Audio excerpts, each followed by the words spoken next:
السلام عليك يا أبا عبد الله.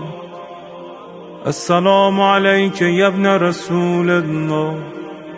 السلام عليك يا خيرة الله وابن خيرته.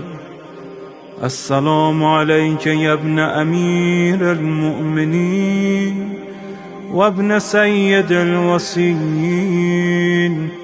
السلام عليك يا ابن فاطمة سيدة نساء العالمين.